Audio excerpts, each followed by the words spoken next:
Vous écoutez la leçon biblique de l'Église de la Science chrétienne indépendante de Plainfield, située à Plainfield, New Jersey, États-Unis d'Amérique. Leçon du dimanche 21 mars 2021. Sujet : la matière. Texte d'or, psaume, acte. Pourquoi t'as battu, mon âme, et gémis-tu au-dedans de moi ? Espère en Dieu, car je le louerai encore. Il est mon salut et mon Dieu, car en lui nous avons la vie, le mouvement et l'être. Lecture alternée. Il n'y a donc maintenant aucune condamnation pour ceux qui sont en Jésus-Christ. En effet, la loi de l'esprit de vie en Jésus-Christ m'a affranchi de la loi du péché et de la mort. Car chose impossible à la loi, parce que la chair la rendait sans force, Dieu a condamné le péché dans la chair en envoyant, à cause du péché, son propre Fils dans une chair semblable à celle du péché. Et cela, afin que la justice de la loi fût accomplie en nous, qui marchons, non selon la chair, mais selon l'esprit. Ceux, en effet, qui vivent selon la chair, s'affectionnent aux choses de la chair, tandis que ceux qui vivent selon l'esprit s'affectionnent aux choses de l'esprit. Et l'affection de la chair, c'est la mort, tandis que l'affection de l'esprit, c'est la vie et la paix. La Bible. Éternel, notre Seigneur, que ton nom est magnifique sur toute la terre. Ta majesté s'élève au-dessus des cieux. Qu'est-ce que l'homme pour que tu te souviennes de lui, et le Fils de l'homme pour que tu prennes garde à lui? Tu l'as fait de peu inférieur à Dieu, et tu l'as couronné de gloire et de magnificence. Tu lui as donné la domination sur les œuvres de tes mains. Tu as tout mis sous ses pieds. Éternel, notre Seigneur, que ton nom est magnifique sur toute la terre. Il tient dans sa main l'âme de tout ce qui vit, le souffle de toute chair d'homme. Je me glorifierai en Dieu, en sa parole. Je me confie en Dieu. Je ne crains rien. Que peuvent me faire des hommes ? Car tu as délivré mon âme de la mort. Tu as garanti mes pieds de la chute, afin que je marche devant Dieu à la lumière des vivants. J'ai reconnu que tout ce que Dieu fait durera toujours, qu'il n'y a rien à y ajouter et rien à en retrancher, et que Dieu agit ainsi afin qu'on le craigne. Ce qui est a déjà été, et ce qui sera a déjà été, et Dieu ramène ce qui est passé. Jésus, revêtu de la puissance de l'Esprit, retourna en Galilée, et sa renommée se répandit dans tout le pays d'alentour. Il enseignait dans les synagogues, et il était glorifié par tous. En sortant de la synagogue, il se rendit à la maison de Simon. La belle-mère de Simon avait une violente fièvre, et ils le prièrent en sa faveur. S'étant penché sur elle, il menaça la fièvre, et la fièvre la quitta. À l'instant, elle se leva et les servit. Après le coucher du soleil, tous ceux qui avaient des malades atteints de diverses maladies les lui amenèrent. Il imposa les mains à chacun d'eux, et il les guérit. Jésus était dans une des villes, et voici un homme couvert de lèpre, l'ayant vu, tomba sur sa face et lui fit cette prière. « Seigneur, si tu le veux, tu peux me rendre pur. » Jésus étendit la main, le toucha et dit : « Je le veux, sois pur. » Aussitôt, la lèpre le quitta. Et voici, des gens portant sur un lit un homme qui était paralytique, cherchaient à le faire entrer et à le placer sous ses regards. Comme ils ne savaient par où l'introduire, à cause de la foule, ils montèrent sur le toit et ils le descendirent par une ouverture, avec son lit de l'assemblée, devant Jésus. Voyant leur foi, Jésus dit, « Homme, tes péchés te sont pardonnés. » Les scribes et les pharisiens se mirent à raisonner et à dire, « Qui est celui-ci qui profère des blasphèmes? Qui peut pardonner les péchés, si ce n'est Dieu seul ?» Jésus, connaissant leurs pensées, prit la parole et leur dit, « Quelle pensée avez-vous dans vos cœurs? Lequel est le plus aisé de dire, « Tes péchés te sont pardonnés » ou de dire, « Lève-toi et marche » Or, afin que vous sachiez que le Fils de l'homme a sur la terre le pouvoir de pardonner les péchés, je te l'ordonne, dit-il au paralytique, lève-toi, prends ton lit et va dans ta maison. Et à l'instant, il se leva en leur présence, prit le lit sur lequel il était couché et s'en alla dans sa maison, glorifiant Dieu. Et voici, il vint un homme nommé Jaïrus, qui était chef de la synagogue. Il se jeta à ses pieds et le supplia d'entrer dans sa maison, parce qu'il avait une fille unique d'environ 12 ans qui se mourait.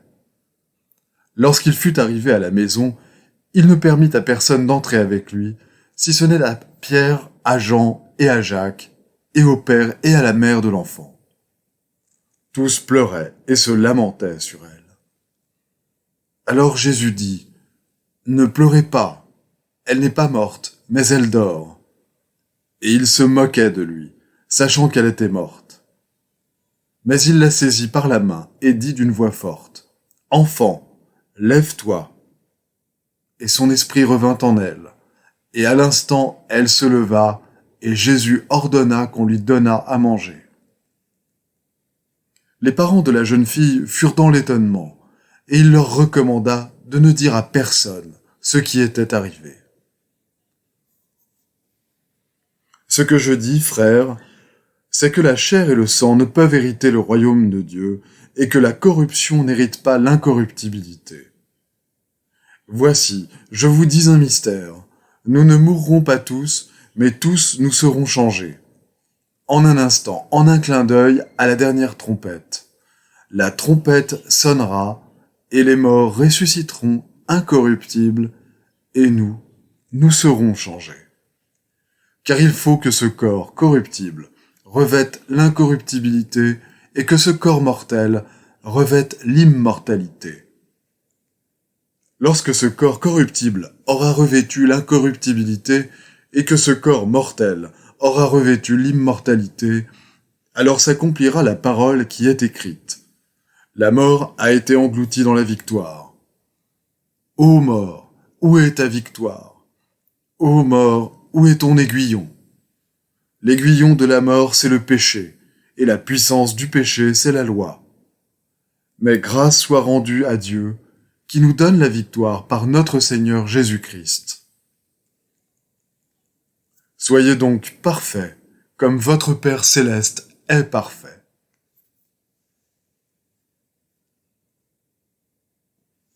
Je vais maintenant lire les passages corrélatifs tirés du livre d'études de la science chrétienne, Science et santé avec la clé des Écritures de Mary Baker Eddy.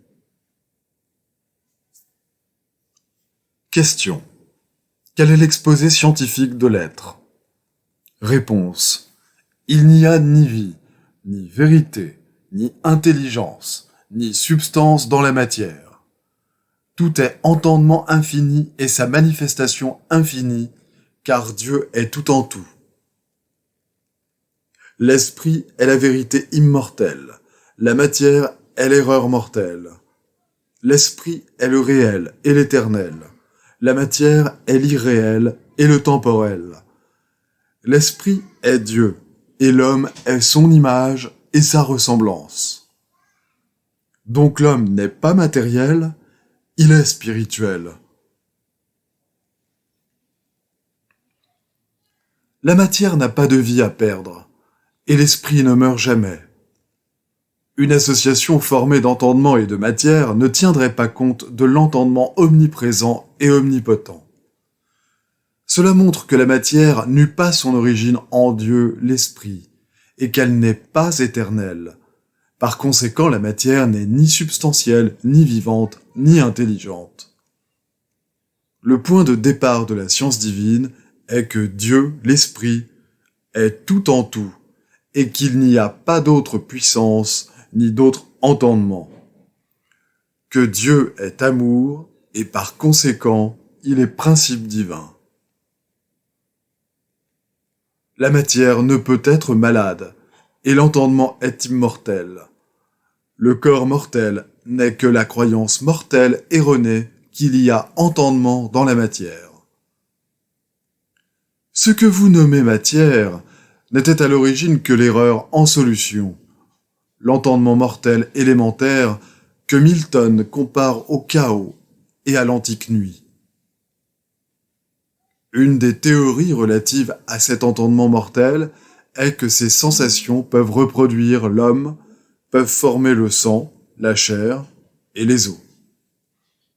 La science de l'être, dans laquelle tout est entendement divin, c'est-à-dire Dieu et son idée, serait plus claire en ce siècle, si l'on ne croyait que la matière est le véhicule de l'homme, ou que l'homme peut entrer dans sa propre pensée incarnée, être enchaîné par ses propres croyances, qualifiant ensuite ces chaînes de matériel et les appeler lois divines.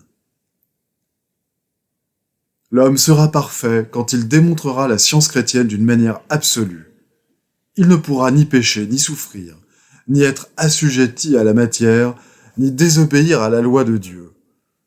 Par conséquent, il sera comme les anges dans le ciel. Au lieu de vous soumettre aveuglément et tranquillement à la maladie, qu'elle soit à ses débuts ou dans une phase avancée, révoltez-vous contre elle. Bannissez la croyance qu'il vous soit possible de ressentir une seule douleur importune qui ne puisse être chassée par la puissance de l'entendement, et vous pourrez ainsi empêcher que la douleur se développe dans le corps. Aucune loi de Dieu ne met obstacle à ce résultat. C'est une erreur de souffrir si ce n'est par suite de vos propres péchés. Le Christ, la vérité, détruira toute autre souffrance supposée, et la vraie souffrance résultant de vos propres péchés cessera dans la mesure où le péché cessera. La justice est la signification morale de la loi. L'injustice témoigne de l'absence de loi. Lorsque le corps est censé dire « Je suis malade », ne vous déclarez pas coupable. Puisque la matière ne peut parler, c'est forcément l'entendement mortel qui parle. Par conséquent, protestez contre cette suggestion. Si vous dites « je suis malade », vous vous déclarez coupable. Alors votre adversaire vous livrera au juge, l'entendement mortel, et le juge vous condamnera. La maladie n'a pas d'intelligence et ne peut donc pas dire qu'elle est quelque chose ni déclarer son nom. L'entendement mortel seul se condamne. Par conséquent, dictez vos propres conditions à la maladie, et soyez juste envers vous-même et envers les autres.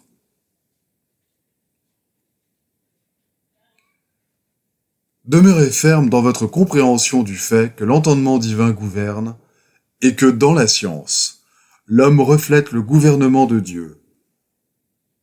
Ne craignez pas que la matière puisse souffrir, enfler et s'enflammer en vertu d'une loi quelconque, puisqu'il est évident en soi que la matière ne peut ressentir ni douleur, ni inflammation. Sans l'entendement mortel, votre corps ne souffrirait pas plus d'une tension ou d'une blessure que ne souffre le tronc d'un arbre que vous entaillez ou le fil électrique que vous tendez. Lorsque Jésus déclare que l'œil est la lampe du corps, il veut certainement dire que la lumière dépend de l'entendement et non des humeurs complexes, du cristallin, des muscles, de l'iris et de la pupille qui constituent l'organe de la vue. L'homme n'est jamais malade, car l'entendement n'est pas malade, et la matière ne peut l'être.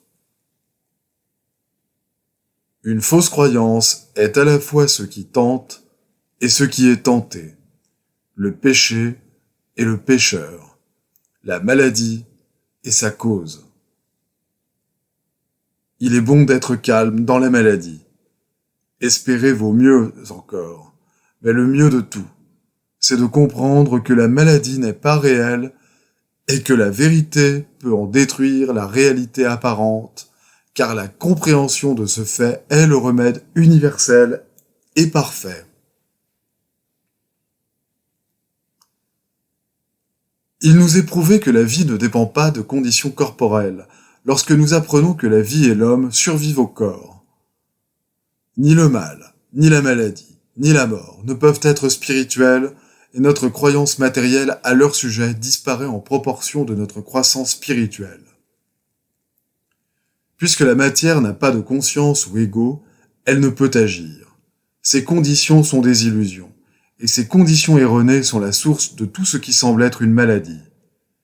Admettez l'existence de la matière, et vous admettez que la mortalité, et par conséquent la maladie, a effectivement une base. Niez l'existence de la matière, et vous pouvez détruire la croyance aux conditions matérielles. L'homme se rend maître de la matière dans la mesure où celle-ci perd pour le sens humain toute entité en tant qu'homme. Il pénètre dans un sens plus divin des faits et comprend la théologie de Jésus telle qu'il l'a démontrée en guérissant les malades, en ressuscitant les morts et en marchant sur les flots. Toutes ces œuvres manifestaient l'empire de Jésus sur la croyance que la matière est substance, qu'elle peut être l'arbitre de la vie ou construire une forme d'existence quelconque. Le sang, le cœur, les poumons, le cerveau, etc. n'ont aucun rapport avec la vie. Dieu. Toute fonction de l'homme réel est gouvernée par l'entendement divin. Ainsi, il sera finalement prouvé que la matière n'est rien de plus qu'une croyance mortelle, tout à fait incapable d'affecter un homme par sa prétendue action organique ou existence supposée. Acceptons la science. Renonçons à toutes les théories fondées sur le témoignage des sens. Abandonnons les modèles imparfaits et les idéaux illusoires, et ayons ainsi un seul Dieu, un seul entendement, et qu'il soit parfait, produisant ses propres modèles de perfection. Que l'homme et la femme de la création de Dieu apparaissent. Ressentons la divine énergie de l'esprit qui nous mène au renouvellement de la vie et ne reconnaît aucune puissance mortelle ou matérielle capable de détruire. Réjouissons-nous d'être soumis aux divines puissances qui subsistent. Telle est la vraie science de l'être. Toute autre théorie concernant la vie ou Dieu est délusoire et mythologique. Les devoirs quotidiens de Mary Baker Eddy. Prière quotidienne. Il sera du devoir de tout membre de cette Église de prier chaque jour. Que ton règne vienne, que le règne de la vérité, de la vie et de l'amour divin soit établi en moi et élimine de moi tout péché. Et puisse ta parole enrichir les affections de toute l'humanité et la gouverner. Règles pour les mobiles et les actes. Ni l'animosité, ni un attachement purement personnel ne doivent déterminer les mobiles ou les actes des membres de l'Église mère. Dans la science, l'amour divin seul gouverne l'homme. Et un scientiste chrétien reflète les douces aménités de l'amour en réprouvant le péché et en manifestant un véritable esprit de fraternité, de charité et de pardon. Les membres de cette Église doivent journellement veiller et prier pour être délivrés de tout mal, pour ne pas prophétiser, juger, condamner, conseiller, influencer ou être influencés d'une manière erronée. Vigilance face au devoir. Il sera du devoir de chaque membre de cette Église de se défendre journellement contre la suggestion mentale agressive et de ne pas se laisser entraîner à oublier ou à négliger son devoir envers Dieu, envers son leader et envers l'humanité. Par ses œuvres, il sera jugé et justifié ou condamné.